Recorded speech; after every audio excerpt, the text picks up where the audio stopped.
La vida de Jesús es una de las más conocidas de la historia. El Hijo de Dios nacido en Belén y crucificado bajo el dominio romano. Pero existe otra historia, una que ha permanecido oculta durante siglos y que revela un aspecto completamente nuevo de la vida y misión de Jesús. Este es el increíble relato de aquellos que lo arriesgaron todo por su entrega a Jesús, que dedicaron su vida a apoyarle y que desempeñaron un papel importante en su educación y en el surgimiento del cristianismo, su familia. Por primera vez, localizaremos a los familiares que determinaron los pensamientos de Jesús desde su infancia hasta su muerte. Y desvelaremos que tuvo hermanos, hermanas, tíos, tías y primos, e incluso conoceremos sus nombres.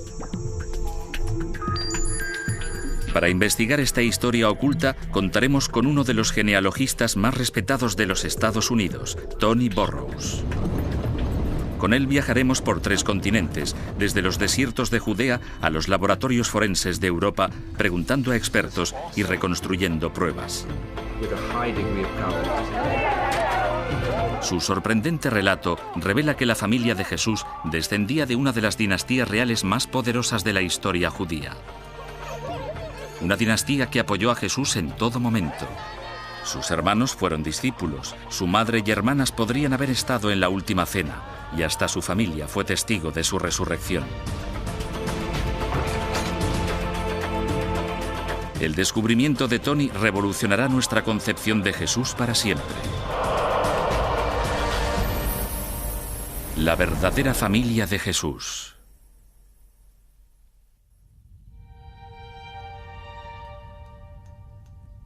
De acuerdo con los evangelios, da la impresión de que Jesús era hijo único.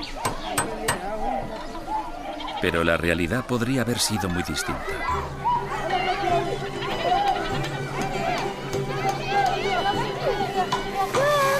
Otras fuentes nos desvelan que Jesús formaba parte de una gran familia.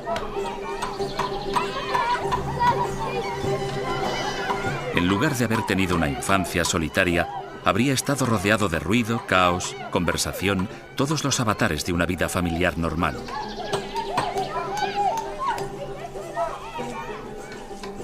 Pero ¿quiénes eran con exactitud estas personas y qué papel desempeñaban en la vida y misión de Jesús?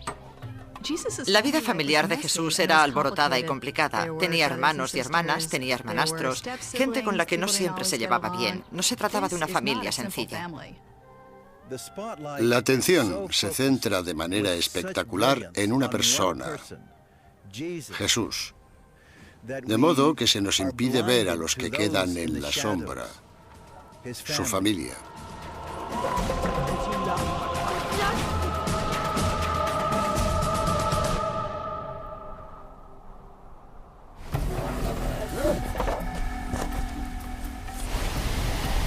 Hemos contado con la ayuda del ilustre genealogista Tony Burrows con el fin de indagar en el árbol genealógico de Jesús. Burrows ha dedicado más de 20 años a localizar el árbol genealógico de cientos de familias afroamericanas. Pero el reto al que ahora se enfrenta es el más importante de su carrera. Estudiar a la familia de Jesús es un enorme reto, ya que no hay parientes a los que acudir a preguntar. No contamos con los archivos modernos que tenemos hoy en día. Así que intentar reconstruir los escasísimos documentos que existen será un gran desafío. La búsqueda llevará a Tony a través de Oriente Próximo. Desde los archivos secretos de Israel a las bibliotecas europeas, donde encontrará unos escritos cristianos de los cuales la Iglesia no suele hacerse eco. Asimismo, Tony volverá a estudiar textos más conocidos, como los Evangelios de Mateo, Marcos, Lucas y Juan, en el contexto temporal en que fueron escritos. Y usando sus técnicas genealógicas, aprovechará estos recursos para detallar minuciosamente quiénes fueron los familiares de Jesús y crear por primera vez su árbol genealógico. Es un viaje que cambiará su perspectiva para siempre. Descubriremos que Jesús tenía hermanos, y puede que algunos de ellos se encontraran en los momentos clave de su misión.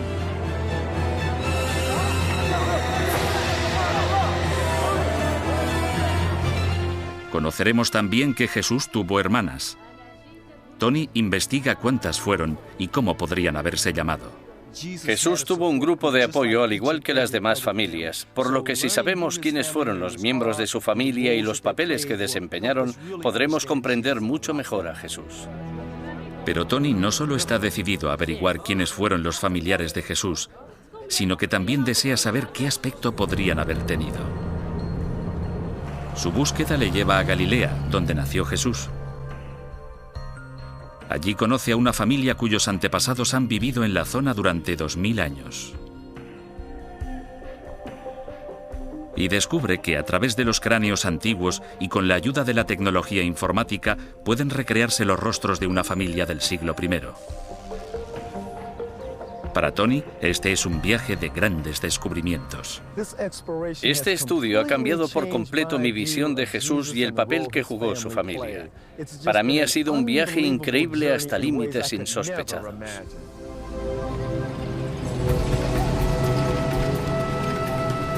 Conforme transcurra la búsqueda, Tony irá descubriendo que la familia de Jesús era bastante más grande e importante de lo que podría imaginarse. Pero ¿quiénes formaban esta dinastía galilea?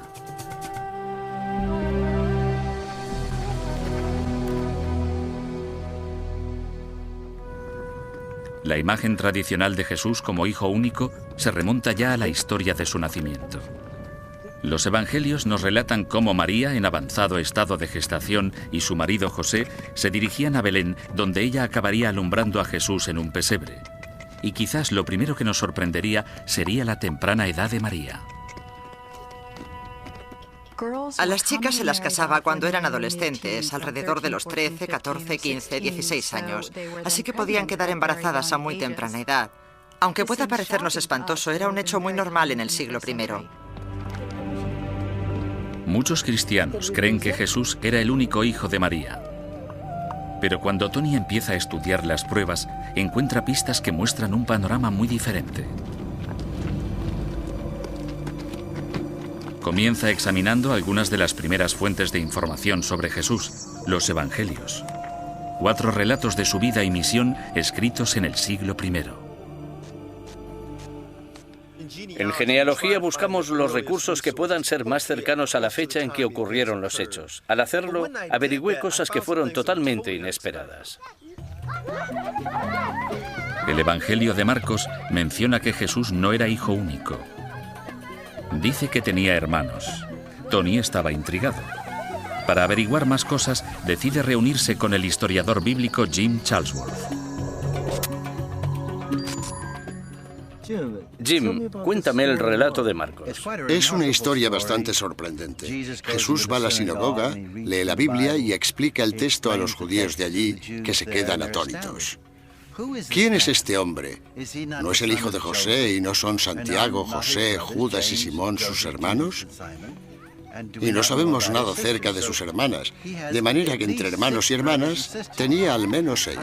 No tenía ni idea de que fuera una familia tan grande. ¿Y 2 hermanas? No lo había oído nunca. Como mínimo tenía 2 hermanas. No sabemos cuántas con exactitud ni tampoco sus nombres.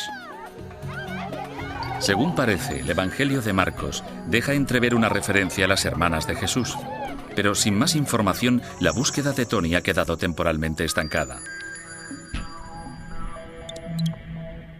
Así que opta por buscar otras fuentes y da con un importante descubrimiento.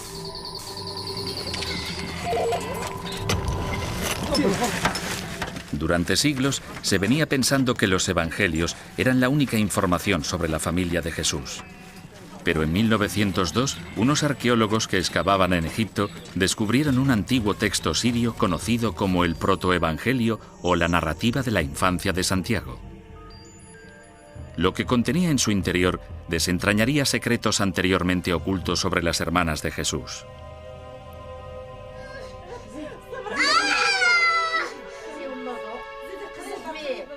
El texto describe al detalle la historia del nacimiento de Jesús.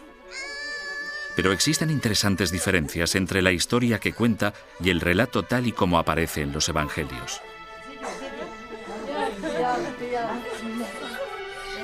La narrativa de la infancia afirma que cuando María alumbró a su hijo, José no era el único que estaba presente. Menciona a alguien más, a una niña llamada Salomé. Sin embargo, no se dice quién era Salomé y por qué se encontraba allí en ese momento.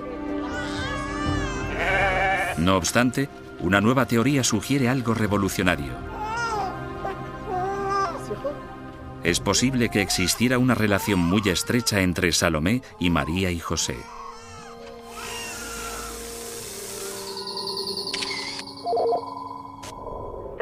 El texto no nos llega a decir quién es Salomé. Salomé es ahora un nombre popular, así que podría pensarse que si hay una Salomé necesitamos identificarla. Necesitamos decir que es Salomé de Belén o cualquier otro identificador. Pero no es así, se la presenta como simplemente Salomé. Y por eso el autor debe suponer que los lectores conocen cuál es su parentesco con José y cuál es su parentesco con María. Phillips cree que en realidad la misteriosa Salomé era la hermana mayor de Jesús, pero no fruto del matrimonio de José y María. Podría haber estado casado antes. Y esto introduce una idea extraordinaria. Puede que José hubiera tenido una esposa anterior. A fin de averiguar algo más, Tony viaja a Oxford para reunirse con el experto bíblico Mark Goodacre. Goodacre ha estudiado textos del siglo IV de los escritores cristianos Eusebio y Jerónimo que mencionan a Salomé. Mark, ¿qué sabemos de la primera esposa de José? Sabemos que José estuvo casado antes de casarse con María y diversas fuentes del siglo II nos lo relatan. Incluso fuentes más tardías la mencionan, la llaman Melca o Esca, y las fuentes hablan de cuando José era viudo y había tenido hijos con su primera esposa. Si aceptamos que José se había casado anteriormente, es fácil considerar que Salomé, la niña presente en el nacimiento de Jesús, podría haber sido su hija. En la narrativa de la infancia se dice expresamente que cuando acompañó a María, su segunda esposa, a Belén, no iba solo. Aquí tenemos una historia en la que José llevó a su prometida a su ciudad natal. Llevó a todos los miembros de su familia y luego se supone que llevó a sus hijas. En dicho contexto, es más razonable imaginar que fuera la hija de José que una desconocida. Es una afirmación sorprendente y, sin embargo, totalmente verosímil. Jesús tuvo una hermanastra y se llamaba Salomé. Pero la familia de Jesús no acaba aquí. El Evangelio de Marcos menciona a más de una hermana y también hermanos. Tony está decidido a averiguar exactamente quiénes eran. Tony Burrows, un genealogista de renombre mundial, ha emprendido la búsqueda del árbol genealógico de Jesús. Hasta el momento ha descubierto que Jesús tenía una hermana. Pero el Evangelio de Marcos cita a más de una. El siguiente paso, pues, consiste en desvelar el misterio de la existencia de una segunda hermana. Podría haberse llamado María o Miriam. Esta teoría está basada en una fuente escrita con bastante posterioridad a los evangelios, la del escritor del siglo IV Epifanio. Pero la referencia data de más de 3 siglos después de la muerte de Jesús, y Tony necesita más pruebas antes de poder aceptar la existencia de una segunda hermana.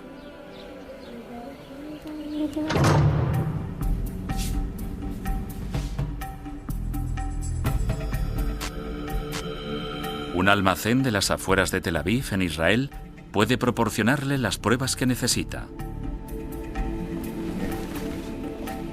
Esta es la mayor colección mundial de osarios del siglo I, urnas de piedra que contienen los huesos de los muertos. Las inscripciones que aparecen en ellas nos ofrecen una nueva y fascinante oportunidad de conocer los nombres de las mujeres en tiempos de Jesús. El arqueólogo Joe Zayas ha estudiado estos osarios. ¿Y qué es esto? Es un osario judío del siglo I, y lo que lo hace especial es esta inscripción de aquí que está en arameo. Si la leemos de derecha a izquierda, dice que es el osario de Miriam, hija de Simón. ¿Y era algo muy normal? Miriam era un nombre muy común en la antigüedad. El 50% de las mujeres se llamaban así. Ya entiendo. Puesto que Jesús tenía 2 hermanas, ¿qué probabilidad hay que una de ellas se llamara Miriam? Muy alta. Si el 50% de las mujeres se llamaban María y él tenía 2 hermanas, hay una grandísima posibilidad de que una de ellas se llamase María o Miriam. Por lo tanto, las pruebas arqueológicas del siglo I concuerdan con las afirmaciones de los autores del siglo IV en cuanto a que Jesús tenía una segunda hermana que se llamaba Miriam o María, y dicho nombre hace pensar que, al igual que Salomé, podría haber sido su hermanastra. Al tener una hermana llamada María, es posible que no se la hubiera emparentado con María, la madre de Jesús, ya que el judaísmo prohíbe ponerle a un hijo el nombre de un familiar vivo. Por eso, si Jesús tenía una hermana llamada Miriam, tenía que ser de un matrimonio anterior de José. Parece probable que Jesús tuviera como mínimo 2 hermanastras, Salomé y Miriam. Pero Jesús no tenía solamente hermanas. El Evangelio de Marcos también menciona a 4 hermanos e incluso da sus nombres. Para Tony, la búsqueda de la familia de Jesús acaba de empezar. Pero ¿quiénes eran estos hermanos? El ilustre genealogista Tony Burrows ha dedicado los últimos 9 meses a buscar el árbol genealógico de Jesús. Hay textos antiguos que revelan que Jesús tenía hermanas y que José podía haber estado casado antes de conocer a María. Ahora, Tony encuentra pruebas de que Jesús también tenía hermanos. Yo pensaba que Jesús era hijo único. Nunca tuve el presentimiento de que tuviera una familia tan grande. El Evangelio de Marcos asegura que Jesús no tuvo menos de 4 hermanos. Y lo que es más, el evangelista incluso les da un nombre: Santiago, José, Simón y Judas. Esto suscita un nuevo desafío para Tony. Me gustaría averiguar la relación que dichos hermanos tenían con Jesús. ¿Eran hermanos de sangre? ¿Eran hermanastros o una mezcla de ambas cosas? Un texto antiguo, la narrativa de la infancia de Santiago, arroja nueva luz sobre la relación entre Jesús y sus hermanos. Especifica que los hijos de José estaban con él y María cuando éstos iban camino de Belén. Lo que quiere decir que algunos de los hermanos de Jesús procedían del matrimonio anterior de José. Pero, ¿cuántos y quiénes eran? Es un asunto delicado. La doctrina católico-romana afirma que María fue virgen toda su vida, incluso tras el nacimiento de Jesús. Esto implica que los 4 hermanos de Jesús no eran hijos de María, sino que fueron fruto del primer matrimonio de José. Pero si todos los hermanos y hermanas eran hermanastros, significaría que la primera esposa de José dio a luz 6 hijos, lo que para algunos expertos representa un problema. Creo que la mujer media podía dar a luz 6 o 7 veces, pero debemos recordar que solo el 50% de esos niños llegaba a cumplir los 18. Así que el que una mujer tuviera 6 o 7 hijos vivos, creo que era muy poco probable, a menos que existiera más de una esposa. Por razones biológicas, algunos de los hermanos de Jesús habrían sido hijos de María. Pero Tony descubre aún más motivos que indican que Jesús no fue el único hijo de María. La ley bíblica sugiere que si María no hubiese tenido hijos con José, podría haber perdido por completo a su marido. Esta ley afirma que si una mujer seguía estéril después de 10 años, su marido podía repudiarla. De no haber tenido hijos, José podría, en efecto, haberla despreciado. Por eso es poco probable que María y José fueran célibes en su matrimonio, así como también que María hubiera deseado seguir siendo virgen. En el mundo judío del siglo I, habría resultado extraño que María no hubiese tenido otros hijos durante su matrimonio.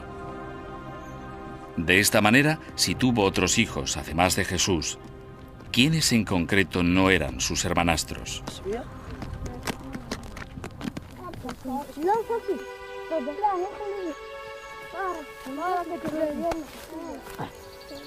Puede que hallemos una pista en los nombres de los niños mencionados en los evangelios: Santiago, José, Judas y Simón.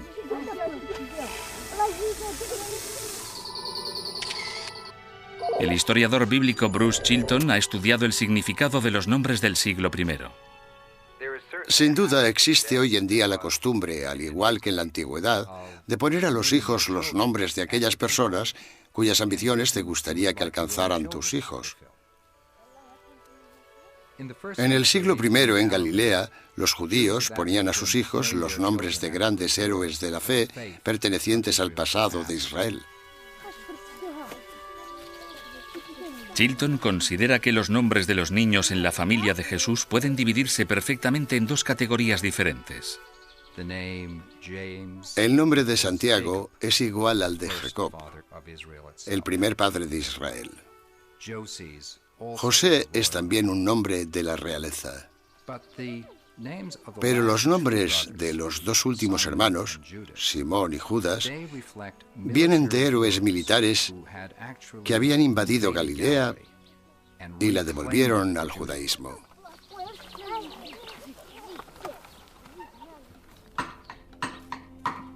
Solamente madres distintas podrían haber puesto nombres tan diferentes. Esto puede parecer sorprendentemente liberal para una sociedad del siglo I. Sin embargo, la Biblia desvela que era tarea de las madres y no de los padres poner nombre a los hijos. La tradición bíblica nos ofrece varios ejemplos de mujeres que pusieron el nombre a sus hijos, lo que permitiría que una mujer reafirmara el sentir propio que tenía hacia su hijo. Saber qué esposa de José eligió el nombre de cada niño es la clave para averiguar quiénes fueron hermanos o hermanastros de Jesús. Los nombres de Jesús, Judas y Simón tienen su origen en Galilea, una zona del norte de Palestina que había sufrido una represión bajo el dominio romano y que contaba con una larga historia de rebeliones. Aquí fue donde se crió María. Y ese pasado violento era algo que le habría dejado una eterna huella.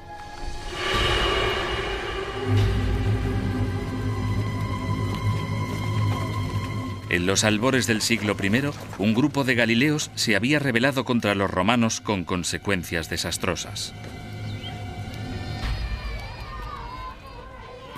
El levantamiento fue abortado y se afirma que 2000 personas murieron en la cruz. María, como muchos niños de esa época, habría odiado a los romanos. Esa opresión alimentó la esperanza de los judíos en la llegada de un rey guerrero que les ayudaría y guiaría, un Mesías. La experiencia de María puede contener la clave para discernir qué niños fueron suyos. Si buscamos el momento en que José unió su primera familia a la segunda, deberíamos emplear lo que indican sus nombres, el cada vez mayor nacionalismo que reflejaba las pasiones de María. Cualquier persona que llamara a su hijo Simón o Judas se estaría involucrando en este movimiento de nacionalismo militante. Y lógicamente se asocian con el nombre más militarista de todos los hermanos, el mismísimo Jesús, que procede de Josué, el mayor conquistador dentro de la tradición bíblica. Todo parece indicar que los hijos de María eran Jesús, Judas y Simón, y que a Santiago y a José se les llamó así en honor a unos reyes de Israel, donde José se casó por primera vez. Esto significaría que Jesús formaba parte de una gran familia con 2 hermanos menores, 2 hermanastros mayores y 2 hermanastras. Se cree que Santiago era el mayor de todos los hermanos. En el Nuevo Testamento, cuando se citan los nombres de los hermanos, Santiago aparece encabezando la lista como si fuera el primero, el principal, y por consiguiente, el mayor de los hermanos.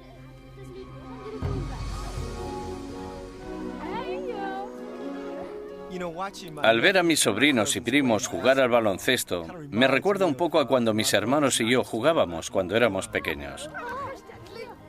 Y al recordar que entre mi hermano mayor y el resto teníamos nuestras diferencias, me hizo pensar en Jesús y sus hermanos. Estoy convencido de que él jugaba muchos juegos, puede que no al baloncesto, pero me encantaría saber qué relación tenían y si se llevaban bien.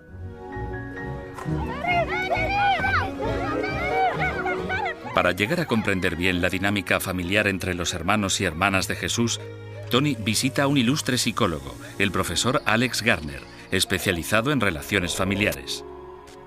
Garner cree que Santiago, por ser el hijo mayor, habría recibido un trato diferente que sus hermanos. Todo el mundo aprecia a un primogénito, especialmente si se trata de un varón, porque asegura la sucesión y eso es muy importante. Por eso se les hacía más elogios y se les prestaba más atención. De esa forma aumentaría su autoestima. Pensaría que se le habría concedido algún tipo de autoridad.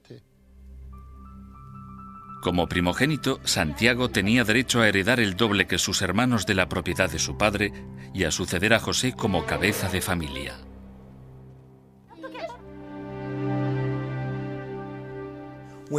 ¿Cuál habría sido la relación entre Jesús y Santiago cuando Jesús entró en escena?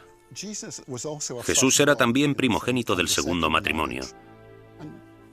Y Santiago, en cierto modo, vería que le estaría siendo usurpada su posición de autoridad. Sentiría celos, así que no estaría radiante de felicidad con la llegada de su nuevo hermanastro. Pero la rivalidad entre hermanos no era el único motivo de tensión en la familia de Jesús. A medida que Tony continúa la búsqueda, descubre un escándalo del siglo I que tuvo implicaciones en el transcurso de la vida de Jesús. El genealogista Tony Burrows, que sigue indagando en el árbol genealógico de Jesús, ha descubierto que Jesús tenía 2 hermanastras, 2 hermanastros y 2 hermanos. E incluso ha podido descifrar sus nombres.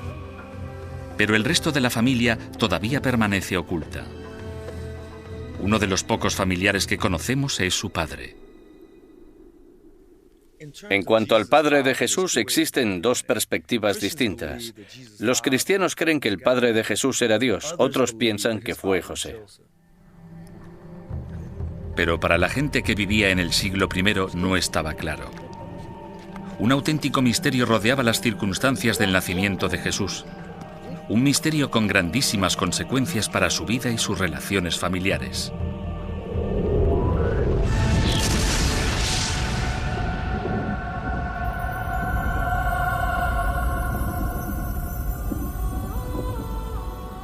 En los Evangelios se narra que a María la visitó un ángel que le comunicó que el Espíritu Santo descendería sobre ella y que concebiría un hijo.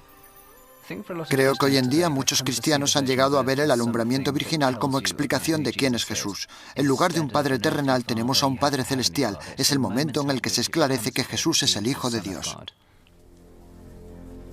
Esta fue la idea que trascendió en la iglesia de los primeros cristianos muchas décadas después de la muerte de Jesús. Pero durante su vida circularon rumores que indicaban que las circunstancias de su concepción podrían ser bastante diferentes de la versión tradicional. En el Evangelio de Juan la multitud le dice: no somos bastardos, no somos frutos de la fornicación. Como queriendo decir que Jesús sí lo era. Podría indicar que pensaban que María había tenido una relación con otra persona que no era José. Y de hecho, algo en lo que todas las fuentes coinciden es en que sin duda Jesús fue concebido fuera del matrimonio. Parece clarísimo que mucha gente sabía de un escándalo relacionado con el nacimiento de Jesús. Con casi toda probabilidad, los rumores se suscitaron porque María se quedó embarazada durante su compromiso matrimonial con José antes de que se casaran. Ahí es donde vino el cataclismo. Fue cuando María descubrió que estaba embarazada. Por ello comenzaron a circular distintas teorías, distintos rumores sobre el nacimiento de Jesús. Y los rumores, ciertos o no, podrían haber hecho la vida de Jesús sumamente difícil al tener que soportar los chismorreos de la gente. Incluso los niños de su misma edad se habrían burlado de él. Esos rumores habrían llegado a oídos de los niños y se reflejan en las posteriores enseñanzas de Jesús. Cuando Jesús se refiere a los niños, lo hace de forma que comprendamos que tienden a burlarse los unos de los otros, a pelearse, que tienen la capacidad de intimidarse. Él habría sido el destinatario de algunas de sus burlas. Desde su niñez, Jesús pudo sentirse marginado por su comunidad.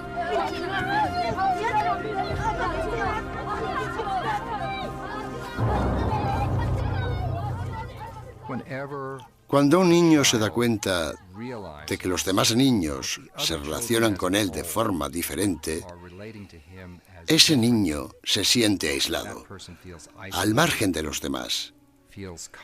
Se pregunta, ¿quién es exactamente?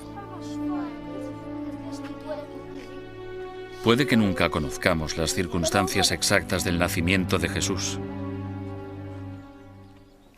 Lo que sí sabemos es que los evangelios manifiestan que José se hizo cargo de Jesús. No tengo ninguna duda de que Jesús y José estaban muy unidos. Recordemos que Jesús escogió una palabra para Dios que fue la palabra Padre. Y creo que esto nos ayuda a comprender que debía haber tenido una relación muy cordial con su padre terrenal, José.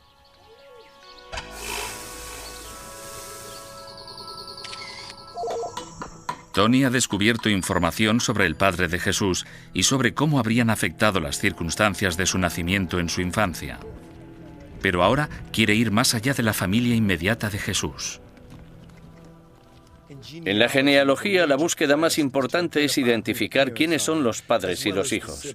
Luego ampliamos nuestra búsqueda para averiguar quiénes eran las tías, tíos y primos, porque todos ellos desempeñaron un papel en la vida de esa persona. Tony descubre que una de las figuras más famosas en el Evangelio podría haber sido el primo de Jesús.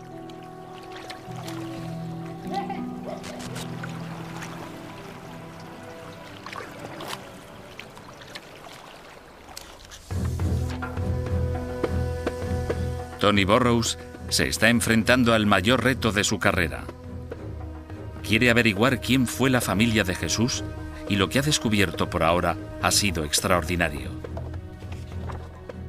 Jesús no tenía una familia sencilla, era muy compleja. No solo tenía hermanos y hermanas, sino también hermanastros y hermanastras, ya que José se había casado anteriormente y tuvo hijos antes de que naciera Jesús.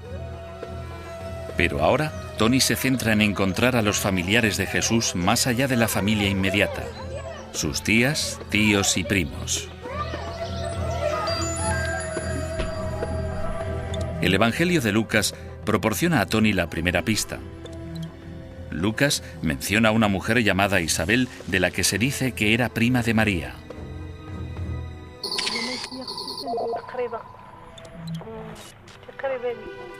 Isabel era mayor que María y durante muchos años no había podido tener hijos.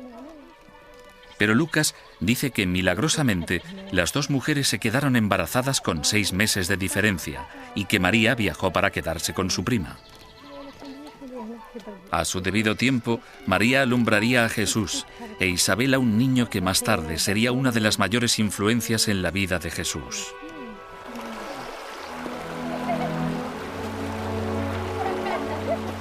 Juan Bautista. Uno de los personajes más importantes de la historia, podría haber sido el primo segundo de Jesús. Pero la relación exacta entre Juan y Jesús es controvertida. Algunos eruditos no están convencidos de que tuvieran parentesco. En realidad, en la Biblia nunca se les describe como primos. Se presupone por el parentesco entre María e Isabel. Algunos expertos consideran que Lucas pudo haberse equivocado. Creo que no había parentesco de sangre entre Jesús y Juan Bautista. En la antigüedad existía una tendencia a asociar a las personas que eran poderosas e influyentes directamente como si fueran parientes. Así que en este caso hay una tendencia en el Evangelio de Lucas a crear una línea sanguínea donde, en realidad, lo que hay es una relación espiritual mucho más importante. Sin embargo, otros expertos creen que el relato de los evangelios sobre la visita de María a Isabel implica que estuvieron emparentadas. Se dice que cuando estaban embarazadas, María viajó casi 160 kilómetros desde Nazaret, al norte de Israel, hasta la casa de Isabel, en el sur de Judea. No es lo típico que uno haría. No viajaría kilómetros y kilómetros para ver a un pariente muy lejano. Por lo tanto, Isabel y María tenían que ser familiares muy cercanas. Hay otro argumento convincente. El Evangelio de Lucas se escribió cuando todavía vivían miembros de la familia de Jesús, que podían haber puesto fácilmente en entredicho cualquier afirmación falsa.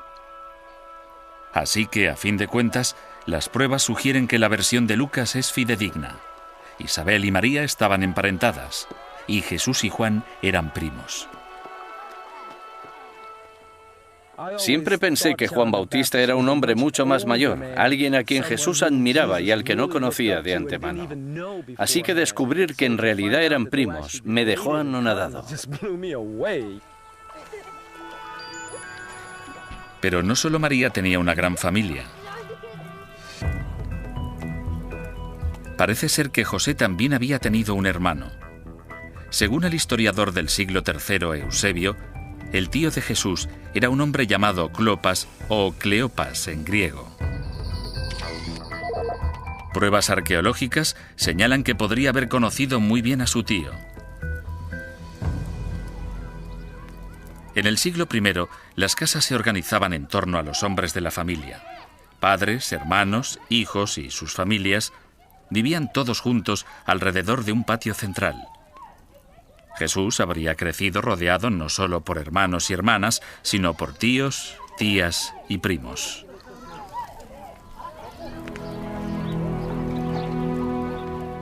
Pero la infancia de Jesús se vio interrumpida por una tragedia. Cuando él tenía 12 años, José desapareció misteriosamente, según los relatos de los evangelios. Nunca sabremos por qué, pero los eruditos suponen que la alta tasa de mortalidad durante el siglo I podría explicar esta desaparición. La tradición dice que José era ya un hombre bastante mayor cuando se casó con María. Así que, teniendo en cuenta su edad y las causas naturales, al final murió de viejo.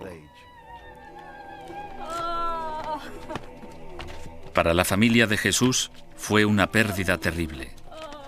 María quedó desamparada sin medios para sobrevivir y cuidar de sus hijos.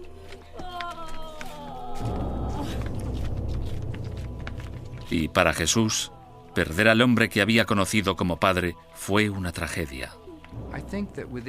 Creo que el suceso más doloroso en la experiencia más temprana de Jesús fue tal vez la muerte de José. Al morir José perdía al padre protector que una vez tuvo. Sin embargo, lo peor aún estaba por llegar. Debido a los rumores respecto a quién era su padre, Jesús no pudo ni siquiera asistir al funeral de José. Cuando la congregación se reunió para enterrar a José, dado que no había dudas sobre su paternidad, Jesús no pudo unirse a esa congregación. No habría podido rezar por la muerte de su padre.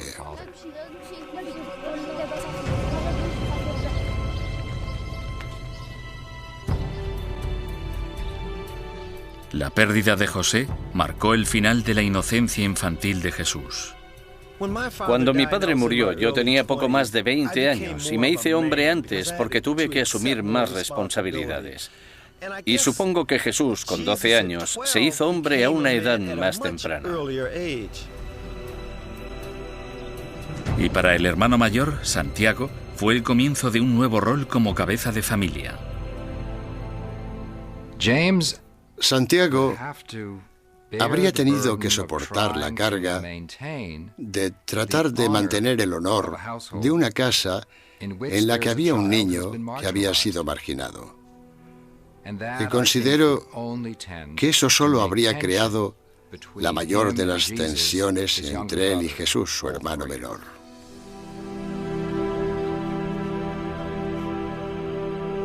Los autores de los Evangelios guardaron silencio respecto a los siguientes 18 años de la vida de Jesús y su familia. No obstante, para Tony hay una nueva etapa en su búsqueda. Tras investigar acerca de sus hermanas, hermanos, padres y primos, ahora quiere saber el aspecto que podrían haber tenido. Tony descubre cráneos antiguos y se desplaza a Gran Bretaña, donde científicos forenses usarán la última tecnología para reproducir los rostros de una familia del siglo I.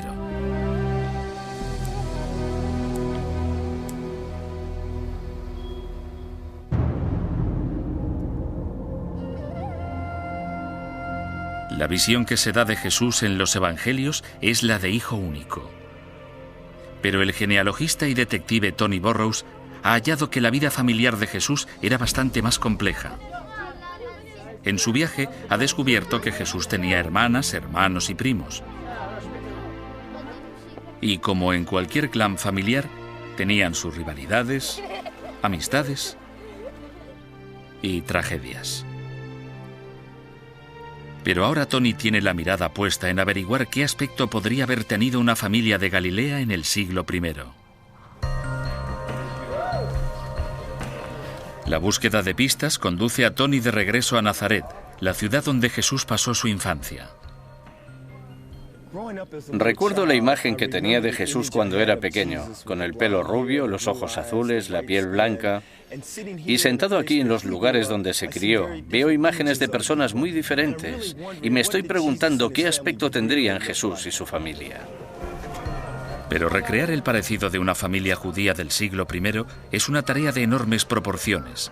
Por desgracia, las caras del siglo XXI no sirven de guía. Hoy en día, la gente de Israel es el resultado de 2000 años de migración dentro y fuera de esta zona de inestabilidad. Por lo tanto, lo que Tony necesita son cráneos judíos del siglo I.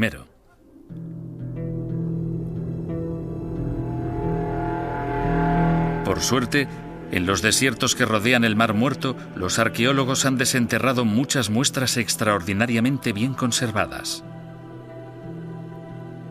Los intentos anteriores de reconstruir el semblante de Jesús se han basado en un único cráneo del siglo I.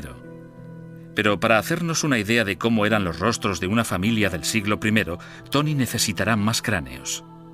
Es mucho pedir, pero un destacado arqueólogo, Joe Zayas, ha obtenido acceso exclusivo a un grupo de cráneos del siglo I.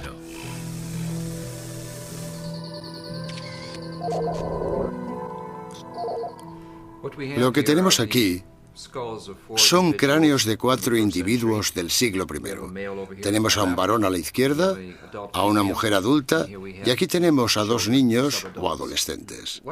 Lo que me fascina más es que si miramos los cráneos, vemos como esta zona es redonda, a diferencia de la mayoría de los Jesús con cráneos muy largos y estrechos que vemos hoy en día en las películas.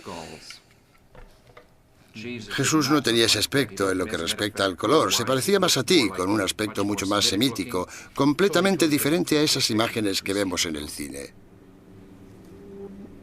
Estos cráneos son una base excelente para una primera aproximación, a fin de conocer el aspecto que habría tenido una familia como la de Jesús. La doctora Caroline Wilkinson es pionera de una nueva técnica escultórica virtual.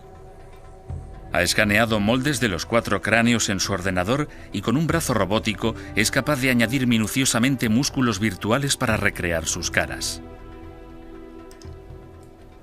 Estas reconstrucciones muestran un gran parecido con esos individuos. Nuestra investigación indica que es posible crear un parecido, de manera que alguien que los conociera o que conviviera con ellos en esa época debería poder reconocerlos. El trabajo de Caroline desvela la apariencia de estos rostros del siglo I.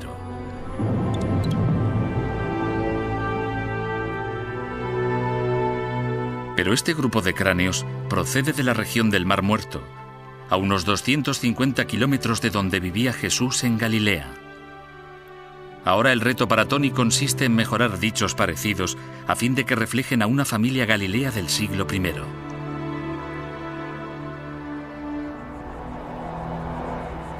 La dificultad estriba en que el clima en el norte de Israel hace que no se hayan conservado cráneos de ese siglo. No obstante, Tony ha descubierto una base de datos viviente de caras con las que poder trabajar en este cometido.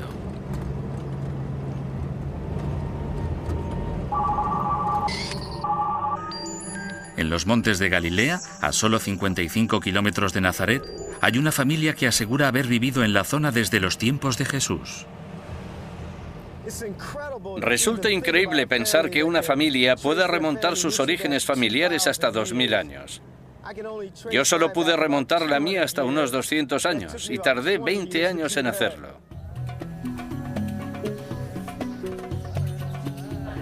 Hola. Esta es la familia Sinati. Viven en Pequín, que se menciona en los escritos judíos del siglo I, y es uno de los pocos pueblos de Israel que se conserva como estaba hace 2000 años.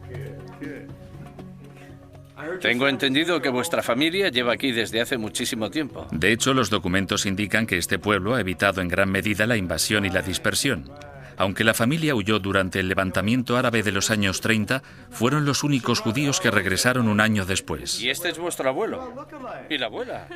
Así que los Sinati son la única familia que probablemente ha conservado los rasgos faciales de los judíos galileos de la época de Jesús. Al combinar las caras de los Sinati con las de los cráneos del siglo I, deberíamos obtener el mayor parecido posible de una familia como la de Jesús.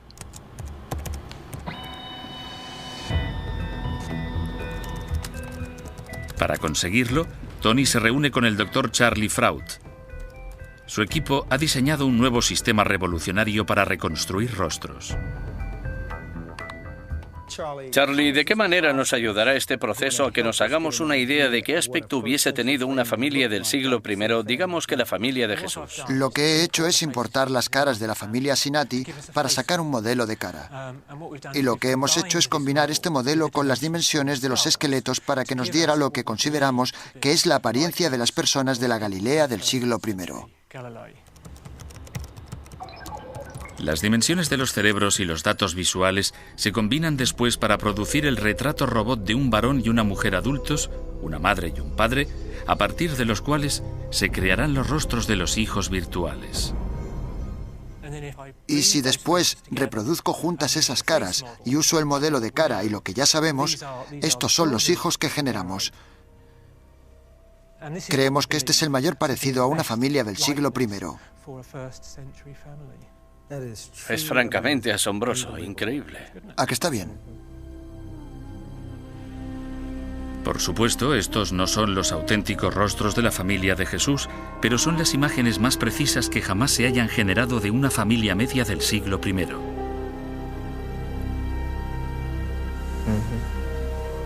Para Tony, ver recreadas las caras ha sido una revelación muy importante, pero su búsqueda aún no ha acabado. Hasta el momento ha hecho unos descubrimientos extraordinarios. Se ha encontrado con que Jesús procedía de una gran familia. Tenía hermanas, hermanos, primos, tías y tíos. Incluso ha logrado dar con sus nombres.